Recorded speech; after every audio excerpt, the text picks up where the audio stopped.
So there's this thing called connectedness. In fact, connectedness lowers levels of anxiety and stress and depression. But where are my people? Like, as an adult, do you find it hard to meet friends and find people? It's one of the things I've come to realize as an adult is I've allowed a lot of my relationships to be proximity relationships. In fact, in the last several years, that became pretty apparent. When you got sent home because of COVID to work, or church shut down so you weren't serving in the ministry, or school shut down so you weren't engaging in activities with your kids and your kids' friends' parents, did you feel kind of lonely? Well, maybe it's because a lot of your relationships were what I call proximity relationships. They weren't really relationships where you cultivated connectedness. And connectedness is where you experience being seen, known, and heard for your authentic self.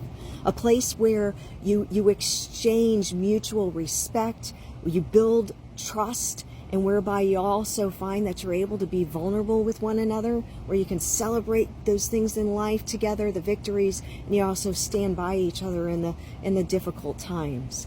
But that takes effort. And unfortunately, many relationships, because they're proximity relationships, they don't get to that level. They're more superficial. But we didn't know, did we? In fact, it makes about as much sense as standing in a library 8 hours a day and thinking you're going to be some famous author just because you were there. And it doesn't happen that way. So what can we do? Well, to cultivate connectedness, I say are these 3 things that I've been learning to do, and it's been changing the way my life has been going as I relate to other people. The first is choose. 1, choose to be uncomfortable, because it's uncomfortable stepping out and saying, hi, you want to be my friend? If I was in kindergarten, that made sense, but not as a 50-plus old woman. That's kind of weird, actually, right?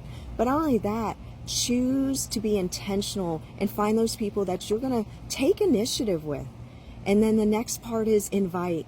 It's amazing when I invite people for coffee, or to go sit and have a glass of wine, or even in my neighborhood, just take a walk. It's been incredible what I've gotten to know about them and learning about myself as I'm growing in relationship. And that is hard too, to step out and invite. But when you do invite, the third part, show up. And that's something I'm learning to do. And when I say show up, I don't mean show up to fit in.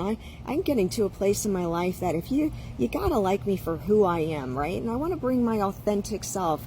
To grow in a relationship of being seen, known, and heard means we show up, right? And so as I show up, I engage in conversation, and I dare to even be vulnerable. I hope these things help you, and I'd love to hear how that's working out. But choose, invite, and show up. Have a great day.